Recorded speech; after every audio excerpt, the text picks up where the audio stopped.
couple of sad news stories. Um, Freeda Foreman, who's the daughter of former boxer George Foreman, has died. She was 42. Does not give a cause of death yet. Freeda Foreman, the daughter of boxing legend George Foreman, has been found dead, according to reports. Um, it says the reports is stating that she was 42 years old, but she was found unresponsive in a Houston area home by another family member, and the homicide investigators determined that there was no foul play. Foreman followed her father's path, becoming a professional boxer before stepping down in 2001. It says, Dad never wanted any of his kids to see him fight. She told the London Mirror in 2000. He always protected us from that world. Freeda is one of Foreman's 7 daughters. She appeared in several documentaries about her father and even voiced a character in the TV 2003 episode of the animated series King of the Hill. According to the reports, Freeda is survived by her husband, 2 daughters, 3 grandchildren, her parents, and 11 brothers and sisters. Um, Another person that died was hold on, so I can find it for a second. Babe Ruth's oldest daughter has died. Um, Julia Ruth Stevens. She was 102, so she was an old skank. Um,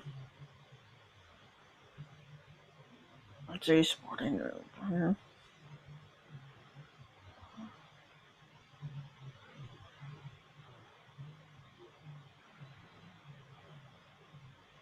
It says Babe Ruth's daughter, Julia Ruth Stevens, dies at 102, and there's a picture here, and she's standing next to somebody.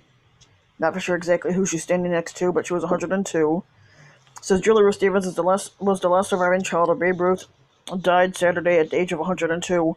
Her son, Tom, confirmed to multiple outlets she passed away at an assisted living facility in Nevada. The Yankee slugger adopted Stevens after he married her mother, Claire Hodgson, on opening day in 1929. Stevens made several high-profile public appearances even in later years. In 2008, she threw out the first pitch in the final game at Old Yankee Stadium, also known as the house that Ruth built.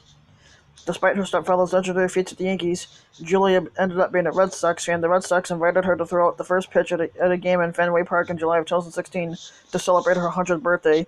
Stevens never tired of sharing stories of her famous father, who died of cancer in 48. In July of 2014, she told the Los Angeles Times, "I miss him even to this day, but his spirit seems to hover over the baseball field." Stevens said in 1998 that she was earning more than $80,000 a year in licensing rights from her late father's name and image. According to the New York Times, Stevens is survived to her son Tom from her third marriage, 2 grandchildren and 4 great-grandchildren. So she lived a good long life, but not with Freeda, though. Who knows what she died from?